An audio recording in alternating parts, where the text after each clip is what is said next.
አሁን የምንገኘው 61ኛው ዙር የመኪና ሰንዴ ማርኬት ነው።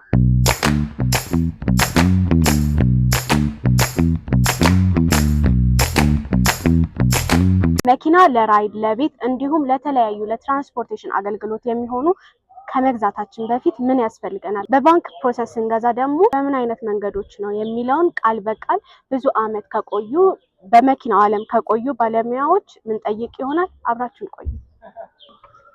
ባይ ዘ ዌይ ለቻናሉ አዲስ የሆናችሁ ቻናሉን ሰብስክራይብ አድርጉ። በየወቅቱ የሚወጡ አዳዲስ የመኪና መረጃዎችን ያገኙበታል። ሰላም፣ እንዴት ነህ?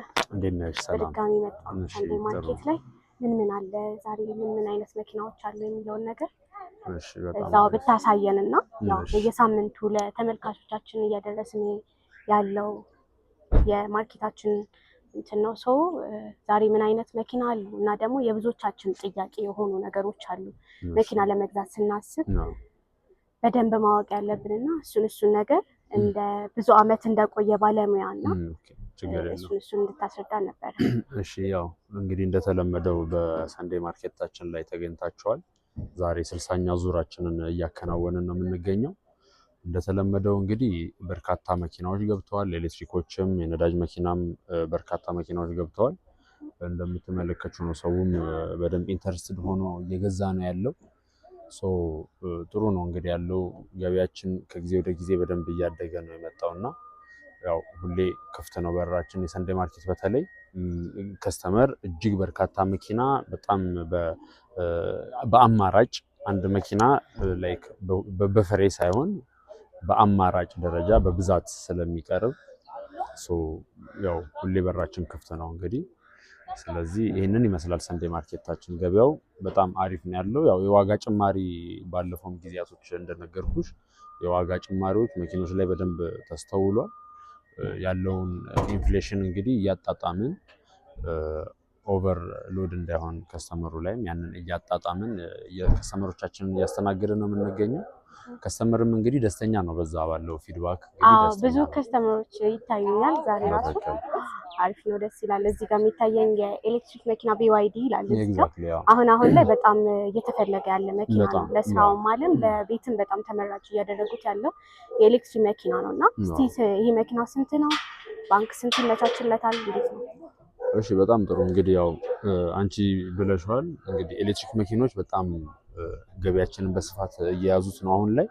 ከዛም ደግሞ አንዱ BYD ሴጉል ነው። በብዙዎች ዘንድ ተፈላጊ ነው። ቦዲዋም እንደምታያት ኮምፓክት ቦዲ ነች። ለስራም በጣም ፐርፌክት ነች።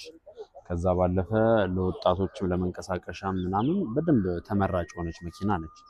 እንግዲህ እነዚህ መኪኖች ዋጋ አፕ ኤንድ ዳውን ሲል ቆይቷል። እንግዲህ ዛሬ ላይ እቺ መኪና በጣም በጥሩ ይዞታ ላይ የምትገኝ መኪና ነች። እስከ 25 ኪሎ ሜትር ተነድታለች። በኮድ 2 ነው ያለችው እቺ መኪና። ጠቅላላ ዋጋዋ 35 ነው፣ 3,500,000 ብር። እንግዲህ ለዚህ መኪና አንድ ደንበኛ እስከ 1,200,000 ብር ድረስ የባንክ ብድር ማግኘት ይችላል። ያ ማለት እስከ 2,300,000 ብር ድረስ ካሽ ይከፍላል ማለት ነው። ከዛ ባለፈ እንግዲህ መኪናው እንደምታዩ ነው። ማንኛውም ከስተመር ባለፈው ጊዜያትን ስንነጋገረው እንደነበረው ማስፈተሽ ይችላል። ግራር ጋር ተፈትሿል። ያው እንግዲህ እስካሁን ድረስ ባለን ተሞክሮ ከተማችን ላይ ግራር አውቶሞቲቭ ነው፣ ግራር ኢቪ አውቶሞቲቭ ነው የሚፈትሻቸው እነዚህ መኪኖች። ብዙ ብራንች አለው። ግራር ጋር ተፈትሿል። ይሄ መኪና ባትሪው 98.8 ነው ባትሪ ካፓሲቲው። ከዛ ባለፈ 405 ኪሎ ሜትር መጓዝ የሚችለው ነው በፉል ቻርጅ። ይሄን መኪና እንግዲህ ለገበያ በዚህኛው ሰንዴ ማርኬት ቀርቧል ማለት ነው። ስለዚህ እዚህ ጋር ግን አሁን አንድ ሀሳብ ስታነሳ ሰምቻለሁ። ብዙዎቻችን መኪና ልንገዛ ስንል ምንድነው የምናየው? ኮድ 3 ኮድ 2 ተብሎ ይመረጣሉ።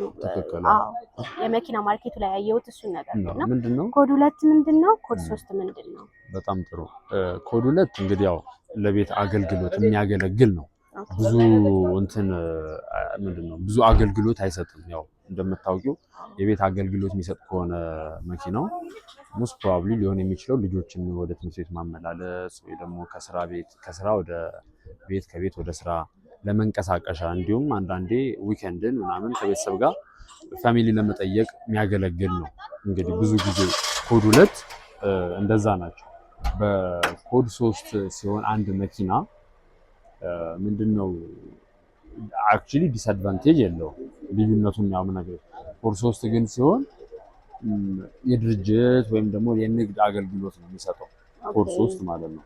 ስለዚህ በኮድ 3 ሲሆን ብዙ ጊዜ የሰው አይምሮ ውስጥ ምን ያድራል መኪናው ራይድ ሰርቷል ለፍቷል የሚል ያው ከጊዜ ወደዚህ በኮድ 3 ነው ከተማችን ላይ ራይድ መስራት የሚቻለው። ስለዚህ አንድ መኪና ኮድ 3 ከሆነ ራይድ ሰርቷል የሚል እሳቤ ስላለ ያ ነው ዲፈረንሱ እንጂ ፕሮሰስ ላይ ችግር የለውም ማለት ነው። ይሄ ማዞሪያ ምናምን እንደሚባሉ ነገሮች ላይ ምንድነው ኮድ 3 ሲሆን እንዳልኩሽ የንግድ ነው። ስለዚህ ያ መኪና ንግድ ፍቃድ ያወጣል፣ ግብር ይገብራል ማለት ነው። ስለዚህ ስም ዝውውር ላይ የክሊራንስ ማውጣት ስራዎች እንደገና ደግሞ የመንግስት የሚጠይቃቸው ክፍያዎች አሉ በፐርሰንት ምክንያቱም መኪናው የንግድ ስለሆነ እነዛን ነገሮች የማጽዳት የቀናት ስራዎች ይኖራሉ 2 ቀን 3 ቀን ምክንያቱም ገቢዎች ቢሮ በራሱ እንዳልኩሽ ራይድ ይሰራበታል ብዬሽ የለ ገቢዎች ቢሮ በራሱ ቢያንስ ከ8 ድርጅት በላይ ክሊራንስ እንዲያመጣ ደብዳቤ ይጽፋል። ይሄ መኪና ራይድ ሰርቷል አልሰራም የሚለውን ሪፖርት አመታዊ ሪፖርቱን ማየት ይፈልጋል። ምክንያቱም ገቢዎችም ግብር ሲያሰላ ከነዚህ አንግል ነው የሚያየው። ለምሳሌ ከራይድ ቢሮ ለዚህን ያህል አመት ሰርቷል፣ ለአንድ አመት ሰርቷል፣ ለ6 ወር ሰርቷል የሚል ደብዳቤ ከሰጠ ገቢዎች በራሳቸው መስሪያ መሰረት ግብሩን ይተምኑለታል ማለት ነው። ከዛ ባለፈ መኪናው ላይ የሚያመጣው ምንም አይነት ለውጥ የለም። ኮድ 2 ሆነ ኮድ 3 ምንም አይነት ለውጥ የለውም። እንግዲህ እንደዚህ እንዳያችሁት BYD ሴጉልን መግዛት የምትፈልጉ ሰዎች መምጣት ትችላላችሁ። ለበለጠ መረጃ እዚህ ጋር በምናስቀምጠው ስልክ ቁጥር እየደወላችሁ መምጣት ትችላላችሁ፣ መጠየቅ ትችላላችሁ ኢንፎርሜሽን። እስቲ የተለያዩ ያልከኝ ደግሞ ብናየው ደስ ይለኛል። ኦኬ እሺ፣ በጣም ጥሩ። ስለዚህ አሁን እዚህ ጋርም በብዙዎች ዘንድ ተፈላጊ የሆነች መኪና ነች። እቺ መኪና ሱዙኪ ሴሌሪ የሆነች የ2022 ሞዴል ነች። አጋጣሚ ሆኖ ይሄኛው ባንክ ብድር ኦልሬዲ ወጥቶባታል። ባንክ ብድር አለባት እቺ መኪና። አዎ ካልተሳሳትኩኝ 1,120,000 ብር አለባት እቺ መኪና። ከዛ ደግሞ ካሽ ደግሞ ወደ 2.1 አካባቢ ትጠይቃለች። ስለዚህ ይሄን መኪና ፊውል ኮንሰምፕሽኑ በጣም አሪፍ ነው። በሊትር እስከ 20 ድረስ ይሄዳል።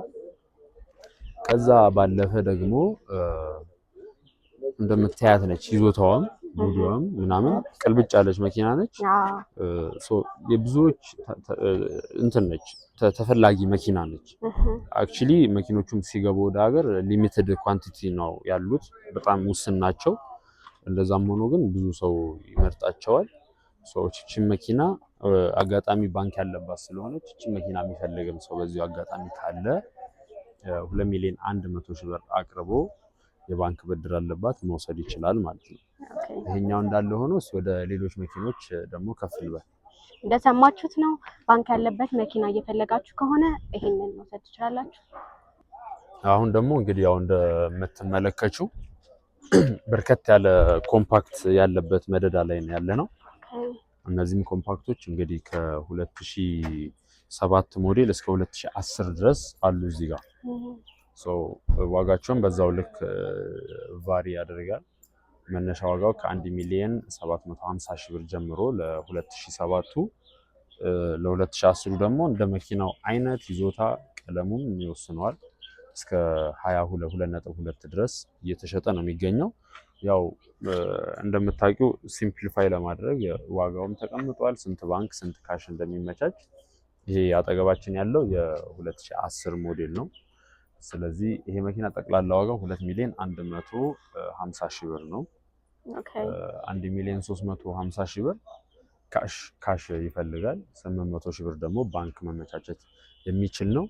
እዚህ ደግሞ ከጎኔ በቀኝ በኩል ደግሞ የምትመለከቱት የ2007 ሞዴል ነው። ይዞታው እና መኪናው ያለበት ስታተስ በጣም ፐርፌክት ስለሆነ ይሄኛው ደግሞ በ1,850,000 ብር ቀርበዋል ማለት ነው። ስለዚህ የኮምፓክቶቹም ገበያ ይሄንን ነው የሚመስለው።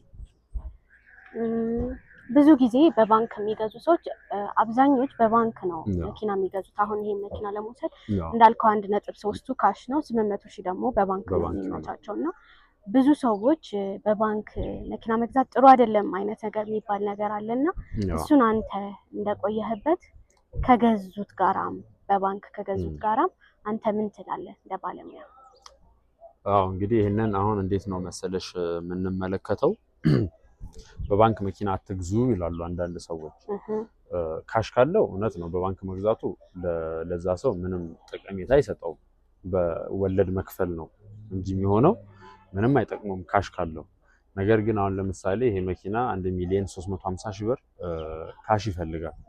አንድ ከስተመር 1,500,000 ብር ቢይዝ ይህንን መኪና መግዛት አይችልም።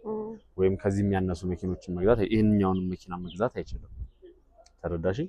ስለዚህ 1,500,000 ብር አለው 1,350,000 ብር ለዚህ መኪና ይከፍላል። ምንድነው ይህንን ነገር የሚያወሩበት ምክንያት ተያያዥ ወጪ ያለው አይነግሯችሁም። አፍተር ኦል በጣም ኮስቱ ሃይ ነው የሚሆነው የትየለሌ ይሆናል ምናምን ነገር የሚል አሉባልታ ነው ያለው በእርግጥ። ስለዚህ እንዴት ነው እነዚህን ከፋፍለን በደንብ እንመለከታቸዋለን። እንዴት ነው መሰለሽ የምንመለከተው አንድ ደንበኛ መኪና ሊገዛ ሲመጣ በአይምሮ ማሰብ ያለበት ነገር አለ። ምንድነው ስም ዝውውር ላይ ወጪዎች አሉበት። ለመንገድ ትራንስፖርት የሚከፈሉ በደረሰኝ የሚከፈሉ ወጪዎች አሉበት። ስለዚህ እነዛ ላይ አስቦ አለመምጣት ነው ችግሩ፣ ዋነኛው ችግር። ስለዚህ አሁን 1,350,000 ብር ያለው ሰው ይሄ መኪና 1,350,000 ብር ካሽ ተብሏል ብሎ መምጣት የለበትም። ካለው 1,350,000 ብር ላይ ግዴታ እስከ 150,000 ብር እስከ 200,000 ብር ድረስ ኤክስትራ መያዝ መቻል አለበት። ለምንድን ነው የሚሆነው ያ ነገር ካልሽ እንዳልኩሽ ነው 10,200 ብር ግምት ያስከፍላል ጉዳይ መንገድ ትራንስፖርት በደረሰኝ። ምንድነው ግምት የሚል ነገር ይነሳል። ብዙ ሰው አያውቅም። ግምት ማለት አንድ ንብረት ካንቺ ወደኔ ሲተላለፍ የዛ ንብረት ተገምቶ የግምቱን 2% ለመንግስት እከፍላለሁ እኔ ገዢ ስለሆንኩ ንብረት እያፈራው ስለሆንኩኝ ይህንን ሂደት የሚያጸድቀው ህጋዊነቱን የሚሰጠው መንግስት ስለሆነ ለሚሰጠን አገልግሎት ደግሞ 2% እንከፍለዋለን በግምቱ መሰረት ማለት ነው። ለምሳሌ 600,000 ብር ሊገመት ይችላል ይሄ መኪና 700,000 ብር ሊገመት ይችላል። አገማመቱን እነሱ ናቸው የሚያውቁት መንገድ ትራንስፖርቶች። ለምሳሌ ነው 600ም 700ም አይደለም። ኤግዛክትሊ ለምሳሌ ነው ያለው። ምክንያቱም ሲገምቱት ሞዴሉን ያያሉ፣ ወደ ሀገር የገባበትን ዓመተ ምህረት ያያሉ፣ የከፈለውን ቀረጥ ያያሉ፣ በሰዓቱ በስንት ብር ጠቅላላ ከተማ ውስጥ እንደደረሰ እነዚህ ነገሮች አይተው ከዛ ደግሞ የራሳቸው የሆነ ደግሞ ፐርሰንት መስሪያ የራሳቸው የሆነ ህግ አላቸው። እነዛን ኮንሲደር ባደረገ መንገድ ነው ግምቱን ይወጣው። ስለዚህ 600,000 ብር ቢገመት ለመንግስት 12,000 ብር እኔ ከፍላለሁኝ ማለት ነው። የት ውልና ማስረጃ ላይ ይሄ ወጪ ነው። እቺን 12,000 ብር ለመክፈል ግዴታ ግምቱ ያስፈልጋል። ግምቱን ማሳወቂያ ወረቀት ለሚሰጡን ራሱ 10,200 ብር እንከፍላለን። በቂ ካሽ የሌላችሁ ሰዎች በባንክ ነው የምትገዙት። ሌላ የተለየ ነገር የለውም ማለት ነው አንተ እንደምትለኝ ከሆነ። እዚህ ጋር ግን ፐርሰንቴጅ የሚባል አለ። ይሄ ለባንክ የሚከፈለው ከ3 እስከ 5 ስንል በፐርሰንት ነው የምንከፍለው ወይ ፍላት ምንድነው ፍላት ሬት እና ዲክላይኒንግ ሬት የሚባል አለ በማይክሮ ፋይናንሶች በኩል። እሱን ማውጣት ይፈልጋሉ ስንት ነው ምናምን አውቀው በደንብ ለመግባትና እሱን አንተ ምን ትላለህ? ምንድነው አንድ ደንበኛ ወደ ብድር ፕሮሰስ ውስጥ ከመግባቱ በፊት እነዚህ ነገሮች መጀመሪያ ጠንቅቆ ማወቅ መቻል አለበት። ፍላት ሬት ምንድነው? ዲክላይኒንግ ሬት ምንድነው? ኦቨርኦል ብድር ራሱ የሚለው ነገር ምንድነው? ኮንሰፕቱ የሚለውን ነገር ማየት አለበት።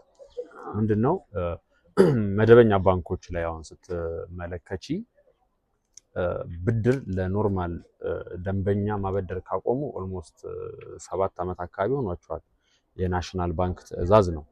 አንቲል የዛ ባንክ ስታፍ እስካልሆነ ድረስ ወይም ደግሞ ስፔሻል ከስተመር እስካልሆነ ድረስ ማለት ነው። ላይክ ዶላር የሚያንቀሳቅሱ እንዲሁም ደግሞ ላይክ ምንድነው አስመጭና ላኪ ካልሆኑ በስተቀረ እንደዚህ ለማንኛውም ደንበኛ እንደ ድሮ አንድ ደንበኛ በቃ የዚህ ባንክ ደንበኛ ነኝ ብድር ፈልጋለሁ ብሎ እንደሚበደረው ብድር የለም አሁን ላይ ቆሞ። ስለዚህ እነዚህ መኪኖች እኛ ብድር ስናመቻች ወደ መደበኛው ባንክ ሳይሆን የምንወስዳቸው ወደ ማይክሮ ፋይናንስ ነው የምንወስዳቸው። ማይክሮ ፋይናንስም ደግሞ የራሳቸው የተቋቋሙበት ዓላማ አላቸው። አክሲዮን ማህበር አለ፣ ሳኮ የሚባል አለ፣ ብዙ ናቸው። ምንድነው ኮንሰፕቱ የነሱ ከናሽናል ባንክ በአነስተኛ ወለድ ተበድረው ምንድነው የሚባለው ትንሽ ገቢ ላለው ሰው ደግሞ መካከለኛ ገቢ ላለው ቢባል ይሻላል። ወለድ ጨመር አድርገው የሚያበድሩ ተቋም ማለት ናቸው። ሁለቱ የብድር አይነቶች አሉ፣ ዲክላይኒንግ እና ፍላት ሬት። ፍላት ሬት ሲበደር ፍላት ሬት ማለት ላይክ ስሙዝ ነው፣ በቃ ፍላት የሆነ ነገር ነው። ፐርሰንቷ ታንሳለች። አሁን ሰው የሚሸወደው እዚህ ጋር ነው። ፐርሰንቷ ታንሳለች። ላይክ አሁን አብዛኞቹ 16 15 ነው የሚሰሩት። ለምሳሌ 800 ሺህ ብር ሲበደር ለሚበደረው አመት በፐርሰንቷ ደግሞ ያልኩሽ 16% 15% ትባዛ ትካፈልና 20 ሺህ ብር ነው የሚሆነው ወራዊ ክፍያ ከተባለ እና ብድሩ ለ5 አመት ወይ ለ3 አመት ከሆነ 3ቱንም አመት ወይም 5ቱንም አመት ያቺን 20 ሺህ ብር ነው የሚከፍለው። አይጨምርም አይቀንስም፣ ብድሩ ኮንስታንት ነው ማለት ነው። ይሄ ደንበኛ ግን ለ5 አመት ተበድሮ 1 አመት ከከፈለ በኋላ ብር ቢያገኝ ኢንኬዝ እና ብድሩን ልዝጋው ቢል ግዴታ የ5ቱንም አመት ወለድ መክፈል አለበት። አይቀንስም፣ ኮንስታንት የሆነ ነገር ነው። ኮንስታንት ነው፣ ፍላት ነው በቃ። 1 አመት ተጠቅሞ ልጨርሰው ብድሩን በቃ ቢል የ5ቱንም አመት ወለድ ከፍሎ ነው የሚጨርሰው። አለበለዚያ አይችልም ማለት ነው። ለዚህ ነው ብድር ፕሮሰስ ውስጥ ከመግባታቸው በፊት ደንበኞች የብድሩን ሂደት ማወቅ አለባቸው ያልኩሽ። በዲክላይኒንግ ግን ሲሆን ሰው አሁን እንትኑ ሲበዛበት ይፈራል። ከማይክሮ ፋይናንስን እና መደበኛ ባንክን ያወዳድራቸዋል፣ በስፔሻሊ በብድርና ይሄ በወለድ ሁኔታ ማለት ነው። እና ዲክላይኒንግ ሲሆን ኢንተረስት ሬቱ ፐርሰንቱ ይጨምራል እስከ 28 የሚደርስም አለ። አሁን ስንት ነው ወለዱ ሲል አንድ ደንበኛ 28 ስንለው በጣም ይደነግጣል። እንዴ በጣም በዛ ምናምን ነገር ይላል። ግን ያ አይደለም ቁም ነገሩ፣ ቁጥሩ መብዛቱ አይደለም መመልከት ያለበት አከፋፈል ሂደቱ ላይ እንዲሁም ደግሞ ብዘጋውስ የሚለውን ነገርም አብሮ ተያይዞ መታየት አለበት። ዲክላይኒንግ ደግሞ ማለት ዲክላይን እየወረደ መሄድ ነው። ይሄ እንግዲህ አሰራር አለ፣ የራሱ ኢንተረስት ሬት አለ፣ ፕሪንሲፓል አለ፣ ባላንስ አለ ምናምን የሚባሉ ነገሮች አሉ ብድር ላይ። ስለዚህ ምንድነው ፕሪንሲፓሉ ከትንሽ ወደ ከፍ እያለ ይሄዳል፣ ኢንተረስት ሬቱ ደግሞ ከትልቅ ደግሞ ወደ ትንሽ እያለ ይሄዳል ማለት ነው።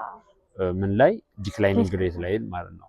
ስለዚህ ወለዱ ለምሳሌ የመጀመሪያ ወር ወለድ ብቻ ማለት ነው፣ ፕሪንሲፓሉን ሳይጨምር ወለዱ ብቻ 10 ሺህ ብር ከሆነ ሁለተኛው ወር ላይ 9 ሺህ ብር ይገባል እያለ እንደዛ እየተቀናነሰ የሚሄድ ነው።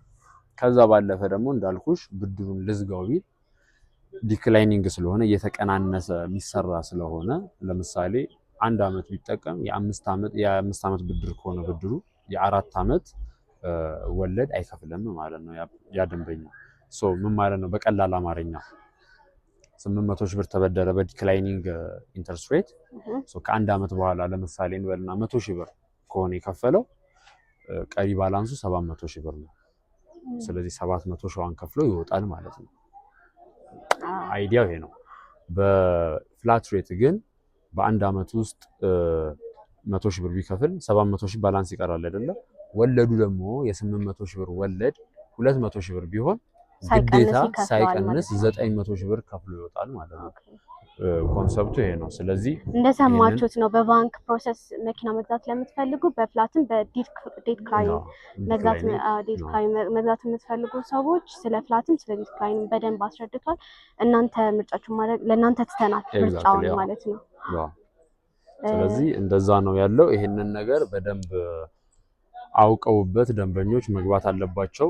ከዚህ ጋር ደግሞ ተያይዞ ልነግርሽና ለነሱ አድረስ ላደረግ የምፈልገው ነገር ምንድነው፣ ዶክመንት ላይ ብድር ሲባል ጀስት ሊብሬ ወጥቶ በስማቸው ዝም ብሎ የሚገባ ነገር ነው ይመስላቸው። ማይክሮ ፋይናንሶችም ደግሞ የራሳቸው የሆነ አሰራር አላቸው። ለምሳሌ እኛ መስሪያ ቤት አንድ ደንበኛ መኪና ለመግዛት ሲመጣ ቀብድ ይከፍላል፣ ያስፈትሻል። ፕሮሰሱ ሂደቱ ማለት ነው። ከተስማማ ብር ያስገባል፣ ካልተስማማ ቀብዱ ይመለስለታል። ከተስማማ ግምት እስኪመጣ ድረስ ካሹን ይከፍላል። ይሄ የመስሪያ ቤቱ አሰራር ነው፣ ሂደት ነው። ማይክሮ ፋይናንሶቹም በዛው ልክ የራሳቸው የሆነ ፕላስ ደግሞ ገቨርን የሚያደርጋቸው አካል ስላለ ናሽናል ባንክ ያንን ህጎች ተከትለው ነው የምንሰራው። ምንድናቸው የሚያስፈልጉ ዶክመንቶች አሉ። ንግድ ፍቃድ ያስፈልጋል። ብዙ ቦታ አይነግሯቸውም ይሄንን መረጃ።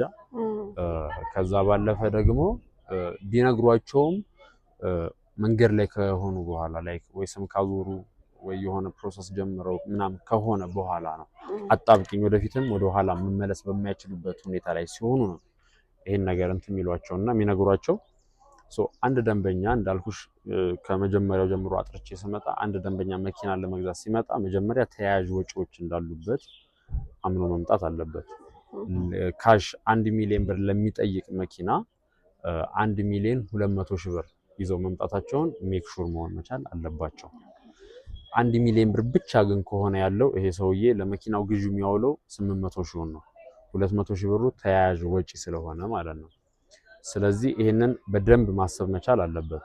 ሁለተኛው ነገር ዶክመንት እንዳልኩሽ ንግድ ፍቃድ፣ ንግድ ምዝገባ፣ ቲን ነምበር፣ ያገባ ያላገባ፣ የቀበሌ መታወቂያ፣ ናሽናል አይዲ፣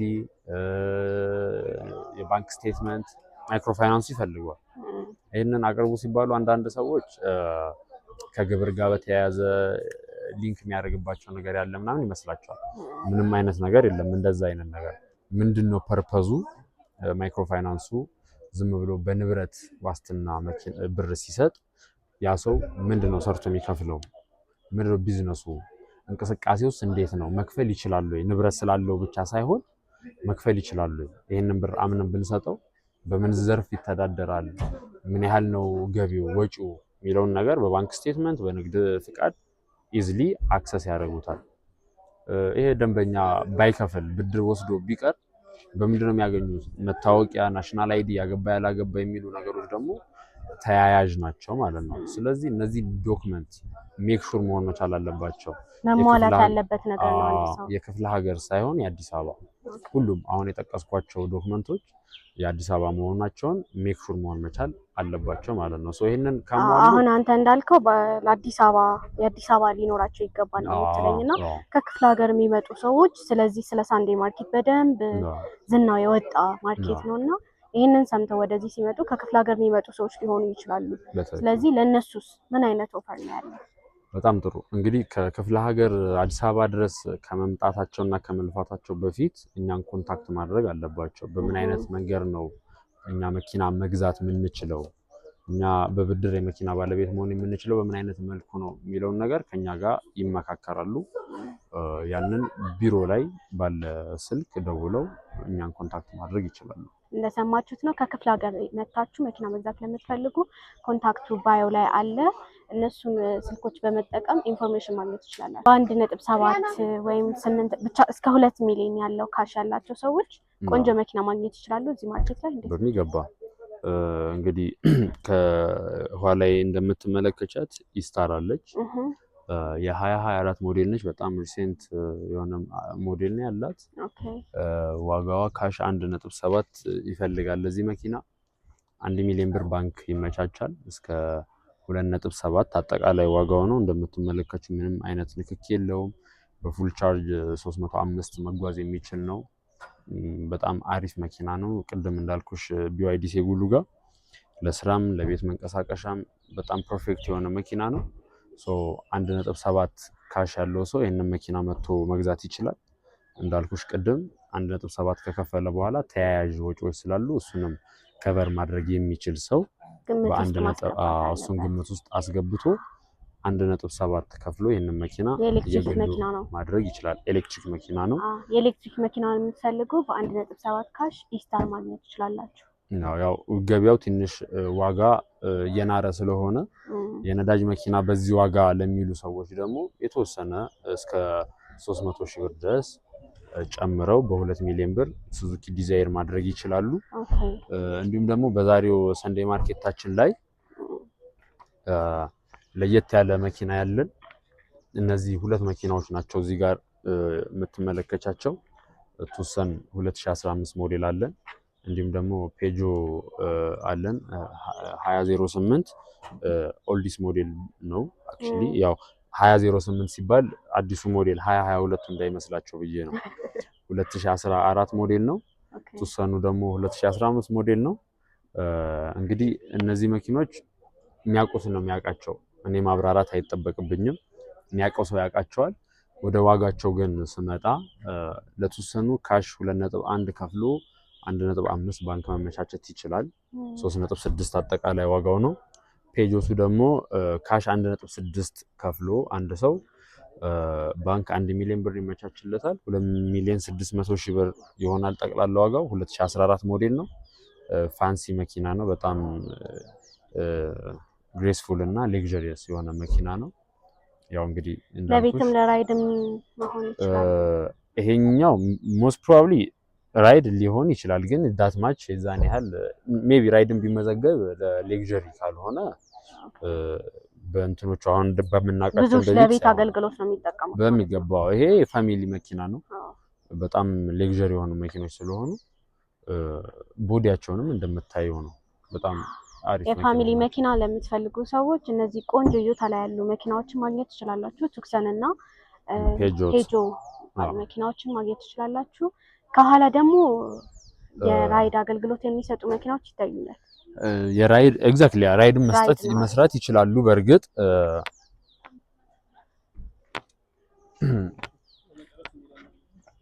ራይድ መስራት ይችላሉ እነዚህ መኪኖች። በብዛት የምናውቃቸው ግን በታክሲ አገልግሎት ነው እናውቃቸው። 2019 ሞዴል ነው። ግሎሪ ነው መኪናው። ከዛ ባለፈ በጣም አፎርደብል የሆነ መኪና ነው። 900,000 ብር ካሽ ያለው ሰው ይሄንን መኪና መግዛት ይችላል። 7 ሲተር ነው እንደምትመለከቱ ነው። ቦዲው በጣም ክሊን ይዞታ ላይ ነው ያለው። ምንም አይነት 7 ሲት ነው። በማኑዋል ትራንስሚሽን ነው የቀረበው። ግሎሪ በመባል የሚታወቅ ብዙ ሰው ያውቀዋል።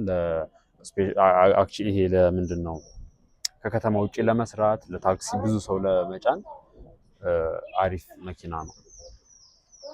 ለታክሲ አገልግሎት እየሰራችሁ ለስራው ዓለም መቀላቀል ለምትፈልጉ ግሎሪ ያለላችሁ 900,000 ካላችሁ ቀሪ ባንክ የሚመቻችላችሁ ይሆናል። ለሰጠን መረጃ በሙሉ እናመሰግናለን። እሺ፣ ያው ዝናቡም ስለመጣ በደንብ መጫወት አልቻልንም። እንግዲህ ሌላ ጊዜ በደንብ እንገናኛለን። እናመሰግናለን።